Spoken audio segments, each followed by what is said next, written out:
All right, in today's video, we got a 2015 Chevy Silverado 5.3. Same thing will be as a 4.8. We got a issue with the car. The moment you turn on the car, for like after a couple seconds, the fans kick right on. Car will throw on an error message saying, hey, engine hot, turn off engine.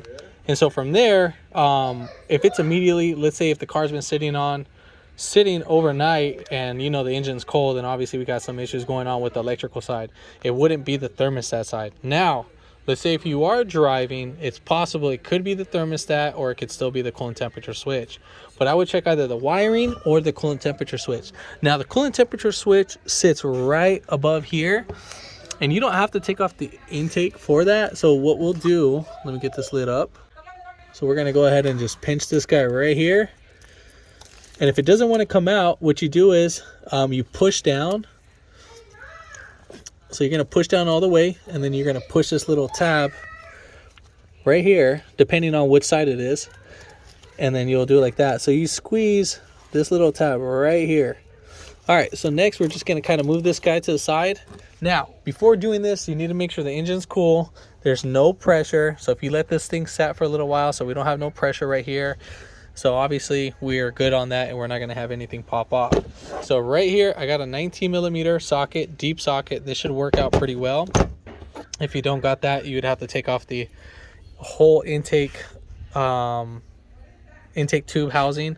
So if you had to do that, you would kind of, on this side, you would push from the bottom up on this gray little tab right here until you see it lift right up. And then on the opposite side, you would have to push down from right there.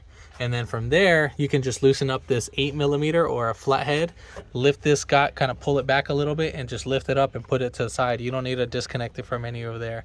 You can just kind of move it over to the side real quick, and then so forth. All right, so next step, we're gonna get our 19mm to do that. But before we do that, make sure your thing has some sealant right on here on the thread. If it does come with a little washer itself, you should be golden with a crush washer. It's a one-time use washer. So for foot-pounds, I don't know the foot-pounds for it, but I mean, I just know by feel on that. So right here, you'll just kind of put this right in there just like that. So make sure that you're able to sit in that before you do take that off, because we're going to knock this out as fast as possible when doing a little swap out. So again, a little 19mm with a little 6-inch extension. So right there, we're going to go ahead and put that right in, lefty loosey. Doesn't take that much force. And again, we got to do this as fast as possible. So before you take out the other one, make sure you got this one all ready. So the coolant will shoot up a little bit.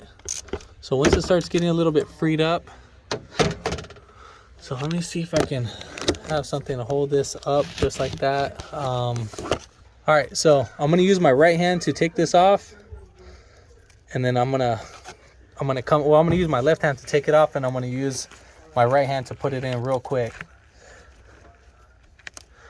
So you gotta do this pretty fast. All right, so we got it loose. So I'm gonna move over my right hand. And so right now, no coolant came out because we still have the radiator cap on.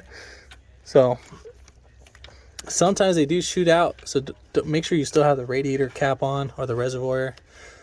All right, cool. So we got that on.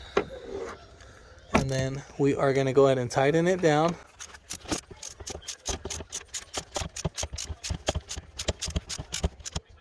All right, cool. So we got that on there. And then we're gonna go ahead and put on our coolant temperature switch, and then pull back. Don't pull the wires, pull the actual sensor. So squeeze the sensor and then pull it back, but make sure you're not actually grabbing the actual connector. And then from there, you'll go ahead and start the car. Make sure your actual temperature gauge is working.